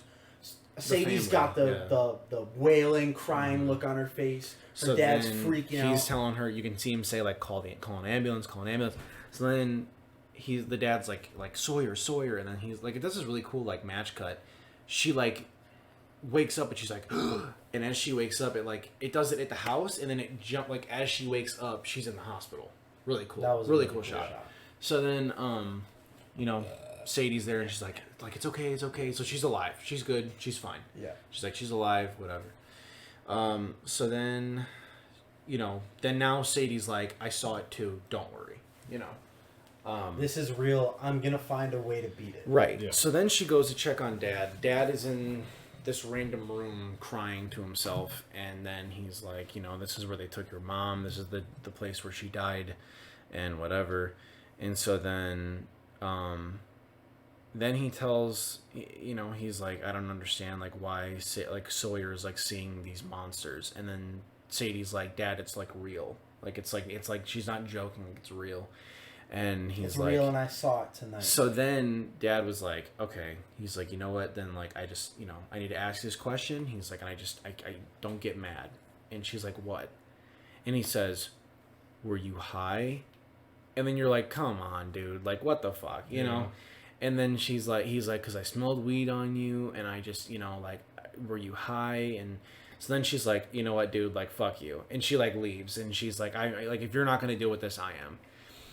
Oh, and then as she's walking down the hallway before she meets Dad, Rita calls her and is like, hey, I need you to come to my place so we can end this. So then she, but this is all the same woman that like blew out her right eardrum by blasting a shotgun next to her face. It should have blown her right eardrum. Yeah. Because of movie magic. Because movie logic. So then she leaves. She ends up going to Rita's house, and Rita's like, all right, so here's the deal. Like, this thing, we're going to set a trap for it, and like, you're going to help me, whatever. Well, then, because she was walking, and she's like, "Watch out for the tripwires." Yeah. And it pans around the room, and but you there's see like on the end of each of the tripwires, there's a shotgun shell. So there's like 7 or 8 of them around the room. Right. So now she's like walking up to the wall, and then Rita just like chokes her out and like just grabs her and is like, "I'm sorry," and she's like, yeah, "But like, I knew you wouldn't like let me do this, whatever." And she's like, "Nothing's gonna happen to you," but she's basically using her as bait for the boogeyman to come and So get she's her. like, don't worry, you're gonna be fine. Yeah. I needed to use somebody like who had already seen it, because it wouldn't just hop onto a random person. Right, It like have to be it's latched onto you. Experience. It needs to find you, and so like I'm using you for bait. Cool. So then now Sadie is like She handcuffed. zip ties her to an exposed pipe in the wall. Yeah. So And- then, and there's then another Rita thing takes because there's holes all over on the inside of her house because she's been shooting at this thing for probably we assume to be for like months. Yeah. So yeah, so that Which, I don't whole know thing. how she's been shooting at this thing for months and I haven't killed her, but whatever. Yeah, Anyways. get better aim, dude. Like No, Jesus. for real. So you then, think with months of shotgun use you would get used to it, but nah. so then, she's tied to this pipe, and then the boogeyman starts to come in, and it gets really close to her, and now you're like kind of starting to see more of it now. It goes to jump at Sadie, trips on the wire, and it just gets lit the fuck up by these shotgun shells. It's like 7 or 8 going off at once. Yeah. Sadie screaming. Rita's still standing. Or How still none of hiding these behind shots the wall. hit Sadie blows my mind. I think the way that she had it set up is that so it didn't do that, but still. I mean, it Like blows it was, up in beams. it was like so. this way, this way, this. Yeah. There was none that was down or any way directly towards Sadie, which I think was done on purpose. So Which is really smart, but like. she then remembers, the rule from Zombieland about the double tap thing. Because now it's sitting here, laying on the ground, I said that. and now she remembers finally. It took her a second, but she remembered. What's his name? Ohio or Columbus. She remembers Columbus's rule about double tapping from Zombieland. So then she shoots it, and then she shoots it again, and then she spits on it, and then she's like, But she doesn't shoot it in the head. Yeah, she just shoots it in the body. Decision. So then she's like, see, I told you nothing would happen. And as she says that, the thing jumps up and kills her, like rips her throat out, kills her. No, what it does is it jumps up and she's tussling with it. It's throwing her around the room, and she's the going like, shotgun's Sadie, help me, off. Sadie, She's help like, me. Sadie, help me! And the shotgun goes off, and it explodes the pipe, and it blows the pipe up, and she's able to get up Free, yeah. And she looks up, and it's in the corner of the room, and it's holding her, and it rips her in half. It doesn't rip her throat shit. out. It literally rips her in half. Damn. The half with the top half with the shotgun goes this way. The bottom half goes this way. And she looks up in terror, and the creature snarls. And she's like, nope. So And she just pieces takes the- off, She yeah. runs out the door. The monster's running at her. It slides into the wall. It hits the other wall. As she's about to go down the stairs, she trips, so she falls. The monster jumps over her. She goes down the stairs and out the door. And she's And running. and as she's leaving too, she shines the light at the staircase to get it to stop. chasing As her. as it's about to go, she turns and she shines the floodlight into the Yeah. staircase to make sure that it doesn't follow it. So then now out the she's door leaving. and she runs. It literally has a shot of her just hauling ass out Yeah. of the neighborhood. So then Dad calls. She picks up the phone, and Dad's like, "Where are you? Like, we were driving around looking for you." And she's like, "Wait, you guys are like home?" And then you're like, "Yeah." And this is one of the coolest fucking scenes. It was a of the movie. great shot. So they're on the front porch. They open the door. The house is pitch black. Dad is standing with Sawyer, and Sadie finally goes like, "Dad, stop! Listen to me." And he goes, "Okay, and he stops. But the doors open. Will has his Back doors to the- open as his back to the Yep. darkness of the house. But Sawyer is over on his shoulder, and so she can can look see. up. Yeah. And as she says, "Dad, don't go in the house." Sawyer looks up and says, "Dad," and Will turns around, sees it, Just and then they grabs her. both get yanked into the Mhm. house. Really Like cool shot. they literally don't get a second chance to move. He doesn't even get to make a run for the door. He's in the door, and it just yanks them both into the house, both into the darkness, and the camera turns like this, and it pans out, and then Sadie looks at her phone. She's like, "Oh Books it. shit!" So she just starts running. Yeah. So it's just literally a shot of her running down the street. Yeah. So then she gets home. House is now starting to look like the Billings residence. Like it actually has got the So vines, it's- everything all It's over it. dark. Like, so now you're like, okay, well now it's settled in this house. Like it's settled here now. So it's then on the final stage of its she evolution. goes upstairs, or no, she's still downstairs because the basement was downstairs. So she's still downstairs, and she goes up to the hall closet, and there's like lights blinking. She opens the closet, and Sawyer screams and sprays aerosol at her. Oh, that was so funny. And then she gets her right in the eyes, and Sadie's like, "Ow, Sawyer, like what the fuck?" And then like, Sawyer's smart as fuck. yeah, though. she is. So she's got Christmas lights wrapped around her, and that's what the red and green lights are, and they're blinking on and off. And then, yeah, so then Sawyer's like, "All right, cool. Well, it doesn't like light. That's why I have this wrapped around me." Yeah. So then, Sadie's like, "Oh, well, I saw it bleed, so we can kill it, right?" So then, she's Predator like, she goes, reference, by yeah, the way. yeah. She's like, "Where's Dad?" And Sawyer says it took him down there, and it shows this shot of. By the way, her line delivery is beautiful in Yes. this movie because almost all of her lines are really creepy, and they give off the horror aspect. They of give it really off well. creepy vibes, but she's not a creepy character, Right, which yeah. I think was somehow done really well. So then, now they're like, all right, let's go get Dad. So they both go down there. Sawyer's still got these Christmas lights attached to her. Sawyer has the lights. Sadie has. I'm so sorry. These names. They should have fucking made these different names. Sawyer S's has be the throwing lights. you off. The asses are killing me. Yeah. Has the lights wrapped around her. They're blinking still. And Sadie has a fucking hockey stick, which, like, if a shotgun didn't kill it, like, what you think you're gonna do with a hockey stick? I thought that was funny. I was sitting there. I was like, bro, what did you? Okay. So, then, teenage girl with a hockey stick versus a grown woman with a shotgun. so then they end up finding Dad, and the boogeyman has Dad, and he's just, like, holding him in the corner of this room. like versus And dangling. you don't in see the, what it's doing to him. It but almost you just, like, it kind of reminded me of the scene from the first It from 2017. Yes, when Deadlights. the Deadlights kind of, and then when Stanley's fear kind of Yeah. bites. That's what it kind of looked like a little bit. And it was great. So, I mean, it's a Stephen King thing, so. right. So then, the boogeyman sees Sadie, and he's like, "Oh, you the bitch that shot me. Word." So then he, like, drops Dad, and he crawls on the wall, and he, like, starts going after them now. And now there's this whole big chase thing, whatever. What I want to talk about here, though, is when we finally see, for the first time in this movie, we now are at the point where there is, like, 15 minutes left in this movie. And we're just now seeing the full body of the boogeyman. So, and that the motherfucker. teeth, He is creepy. the teeth are not teeth, they're fingers. And they're wrapped like, you can't see my hands, but they're like, so imagine like the backs of my hands are resting against each other, and both sets of my fingers are like curled up, right? So they kind of look like teeth, but they're not. And the boogeyman has her pinned on the ground with one of his hands, with both of his arms, and then and his legs.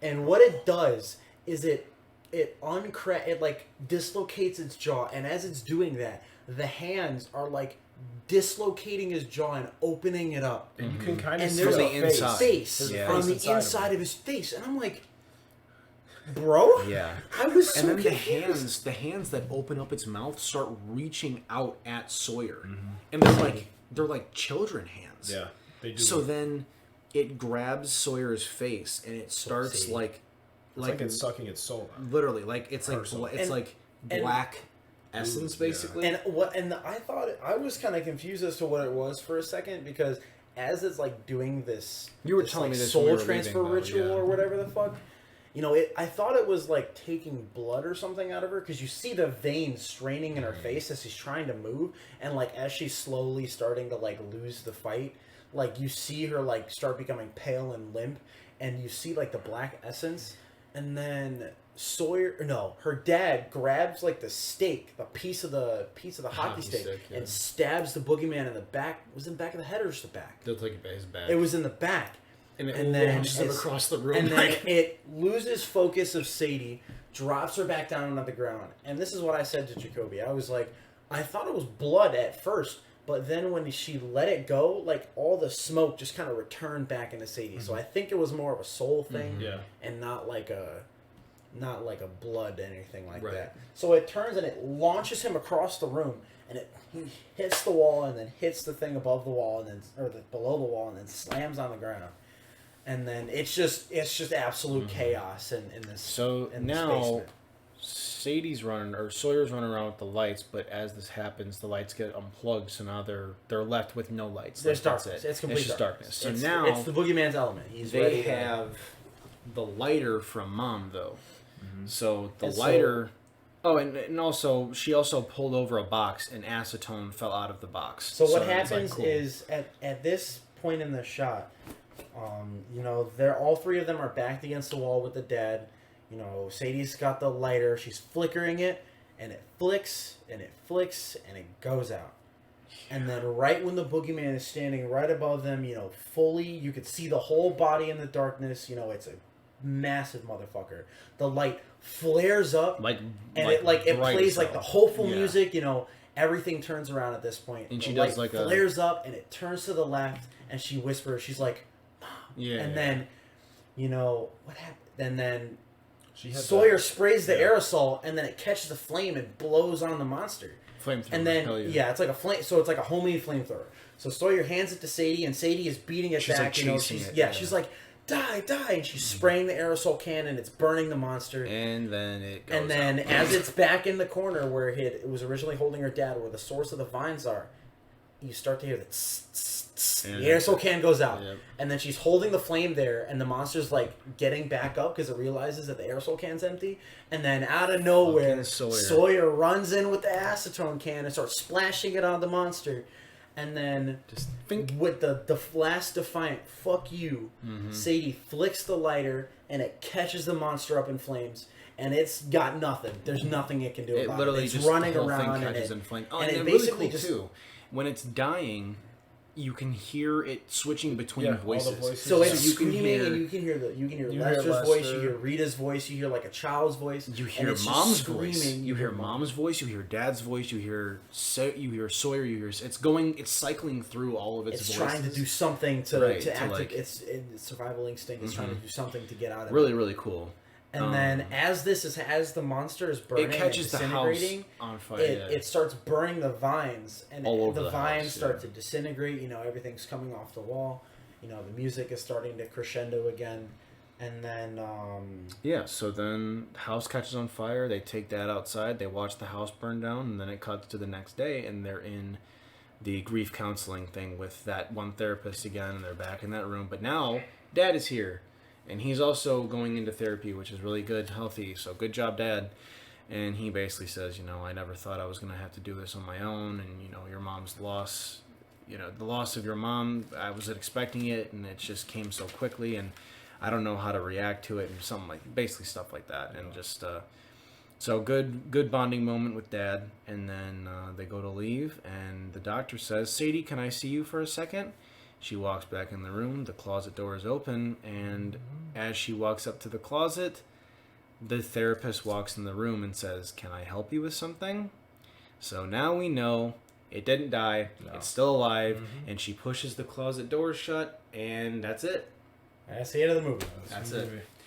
So I would rate. I'm not gonna rate it because it doesn't seem fair to put it on that scale. But it's a very good movie. Go watch it, please. It's a good movie. Yes. It's definitely a movie that you should watch instead of listen to us three idiots describe.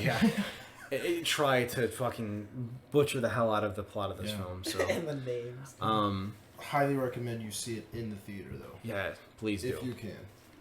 So now. Now that we got that out of the way, that was the Out of the review of way. Boogeyman. So hope you guys enjoyed that. But Yeah. we got about 20 minutes left in this, so we're gonna move on to our other segment in this. Which, okay, so what do you want to do? Do you want to do?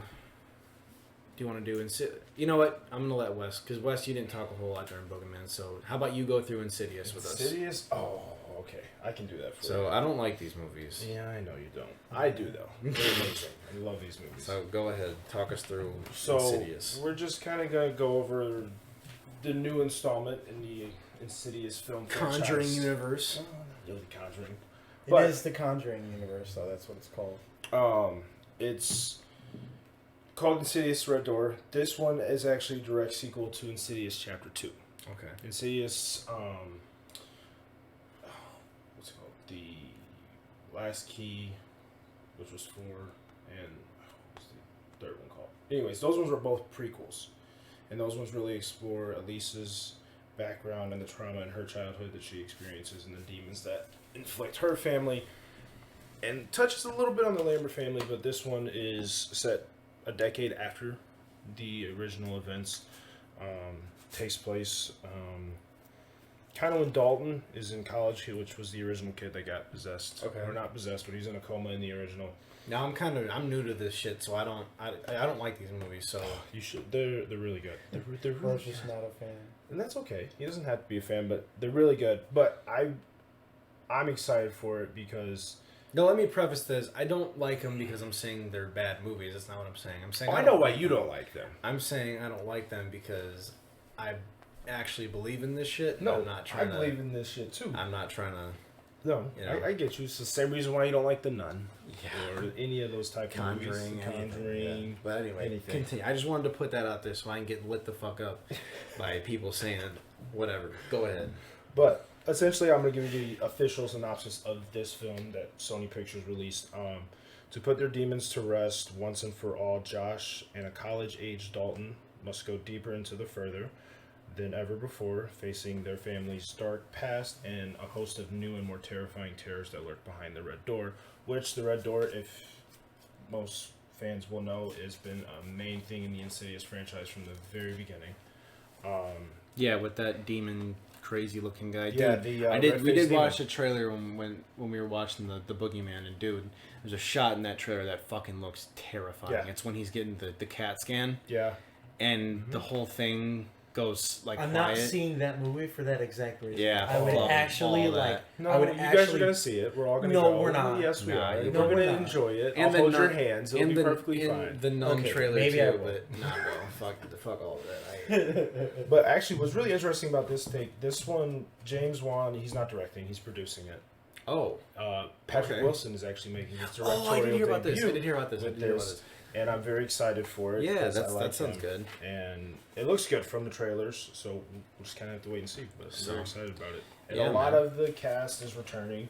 Ty Simpkins as Dalton, Patrick Wilson, obviously, Rose Byrne, Lynn Shay as Elise, even though she did die in the first one, but she still makes appearances. She's just like a cameo, Yeah, and also she's still a ghost in the further. Yeah, she's still in the further, in the second one, and then she kind of Would she goes transition away. on? Yeah, into the- transitions on, and then in the third one, she's kind of shows up in like a recording or whatever, and then the fourth one is really about her. It's a prequel.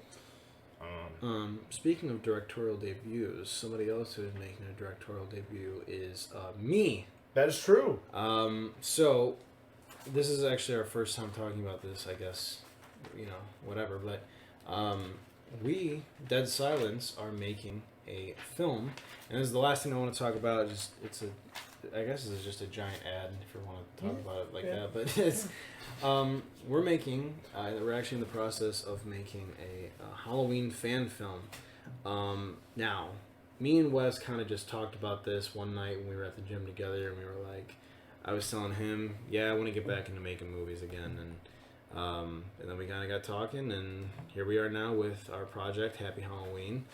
Now, Happy Halloween takes place the same night as the original Halloween film in 1978, October 31st, 1978, and it takes place literally minutes after the events of the first Yeah, one. it's like literally right after Michael gets shot. 6 times by Loomis. Yep, and Literally right after. Wes plays Michael Myers, and I'm telling you right now, it is one of the most terrifying things I've ever seen in my life. Yeah.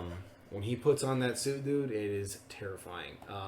We did a screen test, which you can go check out on our TikTok. We posted a video. It's our most viewed video. We have 500 followers already, dude. Which is Yeah, wild. it's great. Insane. All for one video is crazy. 63,000 views. Yes. Dude, so yeah, we're really, really proud of that, and thank all of you. If you guys are from TikTok or anything like that, and you're listening to this, thank you. It really means a lot to us. Yeah, even if we just rambled for the last almost 2 hours, we really appreciate the viewership and all the support and all the nice comments. All people have been the very so nice. comments. Yeah. So far, there hasn't really been a lot of negative There's things. been a couple, but that's just kind of people. That's everything. Everybody, there's negative comments. The majority have been very supportive and very nice and very sweet and kind. And we're like, it's really just it's motivated us more than anything to just motivated me. Yeah, really to do as well. to finish it and to get this out so you guys can watch it. So to give you guys a release date of this film, it's going to be coming out October 31st. It's going to be dropping exclusively on YouTube October 31st, 2024, because movies take a long time to make, and I apologize for that reason, but we're going to be filming for a while, and we're probably going to be filming up until snow comes, probably. So so we are really excited about this, and just to tell you how serious we are about this film and how much this film means to us, dude. You want to say who made that mask? Oh, yes. So, in the screen test, the mask that I am wearing it's a Trick or Treat Studios mask. It is very... So what did he say? What did he call it? He called it a TOTS mask, which is the acronym for Trick or Treat Studios, which when he said it, I was like, what is that? But since then, I figured that out. But the mask in that video is not very accurate to the movies, like, at all. But this very kind gentleman who we're going to credit in the film, but we're not, I don't think we're going to say here. We didn't get his permission for this time, so whatever. But really cool guy. But the guy who made it, though, none other than my boy Nick. I'm gonna butcher his last name. Malpongo or Malpon, something like that. He is a fantastic mask maker. I've watched his videos for years. If any of you know who Michael Myers of Decatur is on TikTok, very famous guy. He has had several masks done by Nick. It is very detailed, very accurate to the original film, so we're very excited to use that. because somebody commented and were like, hey man, they were like, that mask ain't gonna work. Yeah. And he goes, but you guys can buy this mask off of me, and we did. We took him up on that offer, and it looks amazing. And when he puts the suit on and puts that mask on, it looks insane. So we seriously cannot wait to show you guys this movie, and we're working really hard on it. We're actually picking up production again here in a couple more weeks, and we can't wait. So I feel like we talked our ears off a lot. You sure did. So why? I mean, yeah, we're still a little bit casting here and there, but yeah. So we are actually now we can't. We're gonna say this for our own skin, whatever. But we have nothing to do with Blumhouse Studios and anything like that. This is a fan film. This is not. We're not making profit off of this. We're not, We're gonna put it on YouTube with no ads, no intention to monetize. This is just purely for entertainment of people who love the films. Even though it's an expensive film to make, but you know what? That's why it doesn't matter to us because we love doing this, and it's been nothing but fun since we've started this. So we're really excited. But I guess there's not really much else to say or talk about in here. So we did have another segment, but to be honest, we can save that. We can say that for another episode. But that was The Boogeyman. Yeah. 2023's The Boogeyman by Rob Savage. Great film. Go watch it. It's amazing. Please go watch it. I will say, second time watching it wasn't as scary because I already knew what it looked like. Whatever. But there were definitely some scares that got me. And I went into it 100% blind. Yeah. I didn't watch a single trailer. And I that's didn't read kinda a how I single would go into review, it. Yeah. Yeah. and I was scared shitless. Yeah, it did pretty. It's doing pretty well at the box office. I mean, their budget was $35 million so far. I think opening weekend, they Which- grossed like $12 million. Horror films never really do No, that well they in don't. theaters, Mm-mm. which is unfortunate. It is very Go unfortunate. watch horror movies, man. They're Yes, good. They're really please. fun. But I feel like the horror genre is just one of those genres where like people watch the movies like years after they've been in Mhm. theaters, and then all of a sudden everyone's like, "Oh, this movie was so good," and it's like, well, Yep. I mean, I should you have gotten know, the better experience when it yeah, was you out. definitely should have got the better experience. But the Boogeyman, go watch it. It's so good. Yeah, and other than that, I guess that's it for our first ever episode. Now again, probably next episode, you guys are probably going to be seeing our faces. We're going to have a lot more Yeah. equipment, or the sound's going to sound a lot better. I'm using a Blue Yeti for this one right now, which sucks, but whatever. It is what it is. Gets the job done. So yeah, man, that's the first ever episode of the Dead Silence podcast. We hope you guys enjoyed. If you did, go ahead and follow us on Spotify and YouTube. You can go ahead and follow us on our TikTok as well and Instagram. You can find us on all of that as well. And I guess yeah, we'll see you guys next time. Yeah, we'll see you around. Thanks for tuning in. All right. You can go to there.